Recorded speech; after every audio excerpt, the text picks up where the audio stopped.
Welfare party of India इस वक्त पूरे मुल्क में 15 अक्टूबर से लेकर 31 अक्टूबर तक एक नेशनल कैंपेन चला रही है। यह नेशनल कैंपेन बुनियादी तौर पर दो अहम सवालात के गिर्द घूमती है जो हर आदमी से मुताल्लिक़ है हिंदुस्तान के। एक है महंगाई, बढ़ती हुई महंगाई और बेरोज़गारी। ये दो मुद्दे हैं जो हुकूमत भी नहीं चाहती है और जो गोदी मीडिया है वो भी नहीं चाहता कि इसके ऊपर कोई बहस हो और पब्लिक इसको पब्लिक डोमेन में ले आए। इसलिए मुख्तलिफ चीज़ें चलाई जाती हैं। कभी हेट कैंपेन होती है, कभी जो है लिंचिंग के वाक़यात होते हैं और बहुत सारी ऐसी चीज़ें होती हैं जिससे कि आप लोगों का अटेंशन डाइवर्ट करें इन इश्यूज से जो हर आदमी जिससे जूझ रहा है। 200 मिलियन लोग ऐसे हैं हिंदुस्तान के अंदर जो बिलो पॉवर्टी लाइन है। 23 करोड़ लोग ऐसे हैं जिनकी यौमिया आमदनी 375 रुपये से कम है। हम ये देख रहे हैं कि मामूली चीज़ें, जो ज़रूरत की चीज़ें हैं जो आम आदमी इस्तेमाल करता है, वो इंसान की रीच से बाहर जा रही है। हर आदमी का अपना बजट मुतासिर हो गया है। लोग जो सेविंग करते थे वो भी अब अपनी सेविंग को इसलिए नहीं निकाल रहे हैं मार्केट में कि उनको लगता है कि पता नहीं कल कैसे हालात पैदा हो जाएंगे। इसका नतीजा ये है कि आज हमारा बिजनेस पूरी तरह ठप हो गया है। पब्लिक के पास पैसा नहीं है इन्वेस्ट करने के लिए और पब्लिक ये महसूस करती है कि जो बेसिक नीड्स हैं अगर वो फुलफिल हो जाएं तो बाकी हमें जो ऐसी चीज़ें हैं जो कि आम ज़रूरत की चीज़ों के अलावा हैं उन चीज़ों पे खर्च नहीं करना चाहिए। नतीजा ये है कि हमारा पूरा मार्केट, लग्जरी आइटम का मार्केट और दूसरा मार्केट तकरीबन कोलैप्स हो गया है। कोविड के ज़माने में जो कुछ सूरत हाल से हम लोग गुजरे हैं, हुकूमत की गलत पॉलिसियों का नतीजा है कि करोड़ों लोग बेरोज़गार हो गए। जो माइग्रेंट वर्कर थे, जो लोग वापस लौटे हैं मुख्तलिफ स्टेट से, उनको दोबारा जॉब नहीं मिला। छोटी छोटी सनतें जो थी, मीडियम पेस की, स्मॉल स्केल इंडस्ट्रीज़, वो सब बैठ गई तो जॉब और ख़त्म हो गए। हुकूमत के पास जो बड़े बड़े इदारे हैं, इंडियन रेलवे है और कई कॉरपोरेशंस हैं, ये PSU है, इनमें कई असामियाँ खाली पड़ी हुई हैं और आज से नहीं कई सालों से उनको फिल नहीं किया जा रहा है।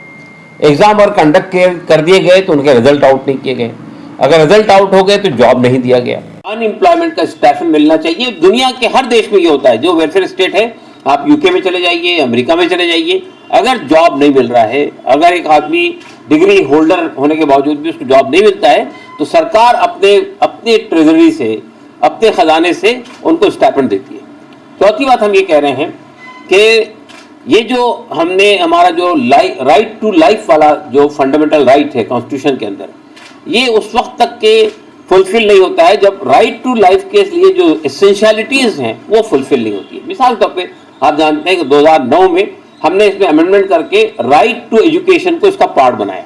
हमारा कहना यह है कि सरकार इसमें अमेंडमेंट करके राइट टू लाइवलीहुड, रोजगार को भी एक बुनियादी हक तस्लीम करे, एक फंडामेंटल राइट तस्लीम करके इसको भी इसका पार्ट एंड पार्सल बनाए।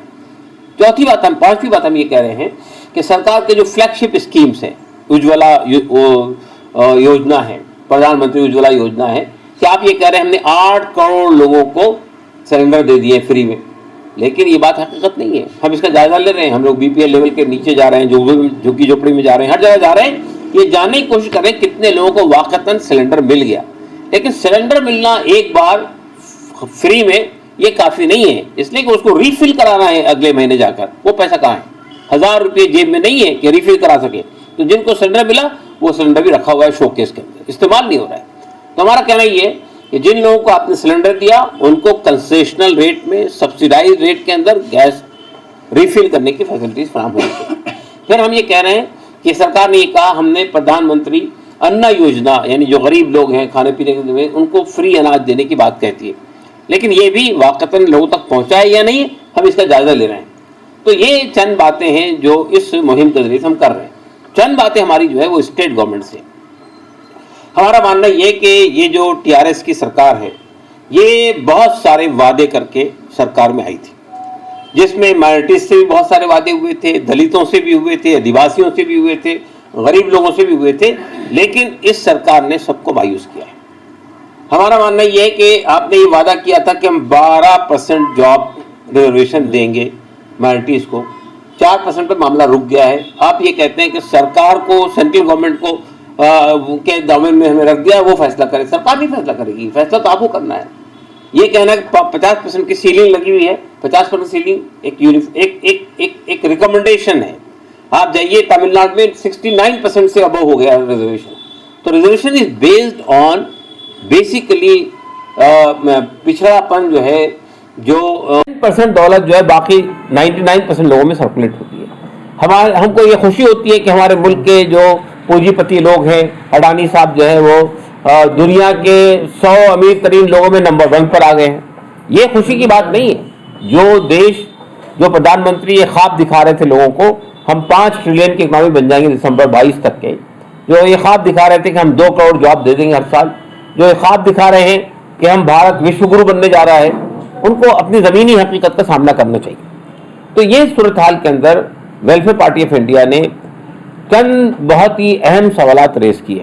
پہلی بات ہم یہ کہہ رہے ہیں کہ حکومت کو پالیسیز بناتے وقت میں عام آدمی کو سامنے رکھ کر پالیسی بنانی چاہیے، کارپوریٹ کو سامنے رکھ کر پالیسی نہیں بننی چاہیے۔ دوسری بات ہم یہ کہہ رہے ہیں کہ یہ جو آپ کے مہنگائی بڑھ رہی ہے، اس کے ریزنز یہ ہیں کہ آپ عام ضرورت کی چیزیں جو ہے، کھانے پینے کی چیزیں، چاول ہے، دال ہے، آٹا ہے، تیل ہے، ان پر بھی آپ نے جی ایس ٹی لگا دیا ہے، اور عام آدمی بھی، غریب سے غریب آدمی بھی آپ گورنمنٹ کو ٹیکس دے رہا ہے۔ ہمارا کہنا یہ کہ اسینشل گڈس پر سے جی ایس ٹی کو ہٹایا جائے، نمبر 1۔ دوسری بات ہم یہ کہہ رہے ہیں کہ یہ جو پیٹرولیم پروڈکٹ ہے، دنیا کے مارکیٹ میں پیٹرولیم کے دام گر رہے ہیں، ہمارے دیش میں پیٹرولیم کے دام بڑھ رہے ہیں۔ دیش میں پہلے سبسڈی ملتی تھی پیٹرول کے اوپر میں اور کوکنگ گیس پہ، وہ چیز ختم ہو گئی۔ تو اب سرکار کو یہ چاہیے کہ اس کو جی ایس ٹی کے تحت لائے۔ باقی سب چیزیں جی ایس ٹی میں آ گئی ہیں، آپ پیٹرولیم پروڈکٹ کو جی ایس ٹی میں نہیں لا رہے ہیں، من مانے ٹیکس لوگوں سے لے رہے ہیں، چاہے پہلے سینٹرل گورنمنٹ لیتی ہے، پھر اسٹیٹ گورنمنٹ لیتی ہے۔ تو جو پیٹرول بنگلہ دیش میں، پاکستان میں 22 روپے اور 26 میں ملتا ہے، وہ ہمارے یہاں 100 روپے سے اوپر ہو گیا ہے۔ تو پیٹرول کے دام بڑھنے کا مطلب یہ ہو کہ ہر چیز کے دام بڑھ جاتے ہیں۔ تو ہمارا کہنا یہ کہ پیٹرول کے چیزوں کو بھی جی ایس ٹی کے ڈومین میں لایا جائے، تاکہ ایک یونیفارم پیٹرن آف ٹیکسیشن ہونا چاہیے۔ چوتھی بات ہم یہ کہہ رہے ہیں کہ لوگوں کے ہاتھ میں پیسہ ہونا چاہیے۔ پیسہ اگر نہیں ہوگا تو مارکیٹ نہیں چلے گا، لوگ خرچ نہیں کریں گے۔ تو سرکار کو غریب لوگوں کو پیسہ دینا چاہیے تاکہ وہ مارکیٹ میں چیزیں خرید سکیں۔ چوتھی بات ہم یہ کہہ رہے ہیں کہ ہمارے دیش میں جو بے روزگاری ہے، یہ بے روزگاری جب باقی ہے، اگر ایک سرکار اگر جاب دینے کی پوزیشن میں نہیں ہے، سرکار ایسی پالیسیاں نہیں بنا رہی ہے کہ لوگوں کی بے روزگاری ختم ہو۔ ہمارے ہاں 65% پاپولیشن جو ہے وہ یوتھ کی ہے۔ اگر یوتھ فرسٹریٹ ہو جائے گا، یوتھ اپنے مستقبل سے مایوس ہو جائے گا، تو پھر دیش آگے نہیں بڑھ سکتا۔ تو یہ جو اسکل انڈیا اور میک ان انڈیا اور فلاں انڈیا، اس طرح کے دعوے کرنے کا کوئی حاصل نہیں ہے۔ ہم یہ کہتے ہیں کہ جب تک کہ جاب نہیں ہے، ایک ویلفیئر اسٹیٹ کی ریسپانسبلٹی یہ ہے کہ وہ، پہلی بات تو یہ ہے کہ یہ مسجدیں جو شہید کی گئی ہیں اس کو دوبارہ بلڈ کیا جانا چاہیے، نمبر 1۔ نمبر 2 ڈیمانڈ یہ ہے کہ جو مائنورٹی اسکالرشپ اسکیم جو ریلیز نہیں ہوئی ہے، اس کو ریلیز کیا جانا چاہیے۔ مائنورٹی لونز کو بھی، جو مائنورٹی لونز فائنینشیل کارپوریشن کو دینا ہے، اس کو ریلیز کیا جانا چاہیے۔ اس کے بعد ہماری ڈیمانڈ یہ ہے کہ وقف کی زمین کے بارے میں یہ کہا تھا سرکار نے، اسٹیٹ گورنمنٹ نے، اگر کیس ہم ہار جاتے ہیں تو ہم جو مارکیٹ ویلیو ہے اس کے حساب سے کمپنسیشن دیں گے وقف بورڈ کو، وہ کمپنسیشن وقف بورڈ کو دیا جانا چاہیے۔ یہ چند باتیں ہیں، اور اسی طرح سے آلیئر انکاؤنٹر کا انویسٹیگیشن ہو، اور جو کلپریٹس ہیں ان کے خلاف کارروائی۔ 12% زیادہ حالات کو اگریویٹ کیا ہے ہمارے ہاں۔ یہ جو ابھی ریسنٹلی گلوبل ہنگر رپورٹ آئی ہے، جو یونیسیف کی رپورٹ ہوتی ہے، گلوبل ہنگر رپورٹ یہ بتا رہی ہے کہ ہندوستان کے اندر، یعنی دنیا کے 127 ملکوں میں بھارت 107 پوزیشن پر، 107 پوزیشن پر۔ تو اس کا مطلب یہ ہوا، اور پھر یہ بات کہ ہم نیپال سے، بنگلہ دیش سے، سری لنکا سے بھی نیچے گر گئے۔ آپ جانتے ہیں کہ ابھی چند دن پہلے سری لنکا کے اندر ایک ریولوشن آیا، ریوولٹ کیا لوگوں نے حکومت کے خلاف۔ بنیادی چیز یہی تھی، مہنگائی اور بے روزگاری، لیکن اس سے زیادہ حالت ہمارے ملک کی خراب ہے۔ सिर्फ अफगानिस्तान ही एक ऐसा मुल्क है जो 109 पर यानी हमसे दो कदम नीचे है। तो ये जो सिचुएशन है कि ग्लोबल हंगर रिपोर्ट का जो, अब आप चाहे उसको हुकूमत ऐलान कर दे कि ये बोगस रिपोर्ट है, लेकिन जाहिर बात है कि ये जो रिपोर्ट आती है ग्लोबल हंगर रिपोर्ट, ये आज से नहीं आ रही है, कई सालों से आ रही है। और ये इसका जो क्राइटेरिया जमा करने का रास्ता है वो बहुत ही ऑथेंटिक है। तो ये कहना, ये मुंह छुपाना, ये कह कर के भाई ये फेक रिपोर्ट है, इससे बात नहीं बनेगी। रेत में मुंह छुपाने से बात नहीं बनेगी। हमारे यहाँ जो रुपये की कीमत है डॉलर के मुकाबले में लगातार गिरती जा रही है, अभी 82 रुपये तक पहुँच गई है। और लोगों का अंदाजा ये है कि 2024 के इलेक्शन आते आते तक के हम 90 को टच कर जाएंगे। हमारी फाइनेंस मिनिस्टर पब्लिकली ये बात कहती है जाकर कि ये गलत है कि रुपया कमज़ोर नहीं हुआ है, डॉलर मजबूत हो गया है। ये क्या बात है? आप पानी को इधर से पीजिए या उधर से पीजिए, इधर से देखिए चीज़ों को या उधर से देखिए, बात एक ही है। रुपये की कदर कीमत मार्केट में गिर गई है।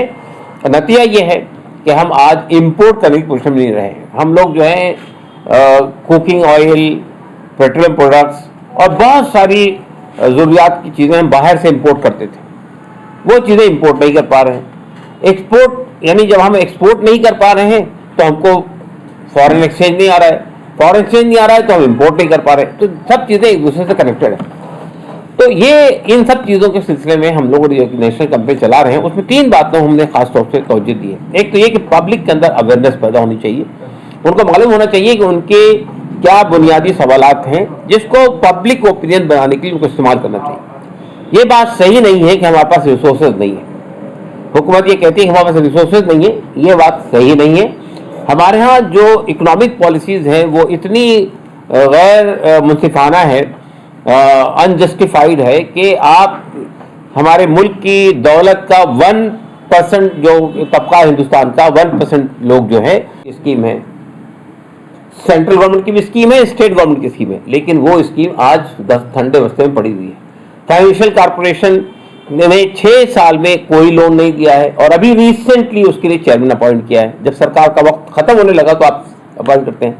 और फिर इसके अलावा हमारे सामने ये बात है कि यही सरकार थी पावर में, आलेर में इनकाउंटर हुआ, लोग हथकड़ी पहने हुए लोग थे, वैन के अंदर बैठे हुए थे, उनको आपने मार दिया कि ये उनका पुलिस का रिवॉल्वर खींच के उन पर हमला कर रहे थे। बिल्कुल फेक बात है। उसकी इंक्वायरी होनी चाहिए, उसकी इंक्वायरी की रिपोर्ट सामने आनी चाहिए और जिन लोगों से गलती सरदर्द हुई है उनको पनिशमेंट मिलना चाहिए। ये गलत बात है कि आप बेकसूर लोगों को मार दे उठाकर। ये बेसिकली ये स्टेट टेररिज्म है। उसने आरएसएस कर रही है, संघ परिवार कर रहा है कि उसने बाबरी मस्जिद शहीद कर दी, अब वो ज्ञानवापी मस्जिद के पीछे पड़ा हुआ है, मथुरा की मस्जिद पड़ी है और कई मस्जिदों पे वो अपना क्लेम कर रहे हैं। जो काम बीजेपी और आरएसएस लोग कर रहे हैं वही अगर स्टेट गवर्नमेंट करती है यहाँ पर तो ये हाईली कंडेमेबल है। आप बात करते हैं कि हम उसको रिवाइव कर देंगे, हम दोबारा बना देंगे, लेकिन अभी कोई नहीं जानता कि उनकी पोजीशन क्या है। लेकिन अभी रिसेंटली आप जानते हैं कि जो सरकार, जो वक्फ बोर्ड 1600 कुछ चक्कर जमीन है आपके यहाँ की, वो जमीन को उस जमीन के सिलसिले में ट्राइब्यूनल में आप केस दिए जाते हैं, हाई कोर्ट में आप केस दिए जाते हैं। जब सुप्रीम कोर्ट में मामला जाता है तो केस हार जाते हैं, इसलिए कि वक्फ बोर्ड जो है वहाँ डॉक्यूमेंट पेश नहीं करता है, स्टेट गवर्नमेंट डॉक्यूमेंट को जब्त कर लेती है। तो तकरीबन 1654 एकड़ जमीन है दरगाह हजरत हुसैन शाह वली के पास मनीकोंडा में। ये जमीन पूरी सरकार ने कब्जा कर लिया, तो कई करोड़ की जमीन है ये।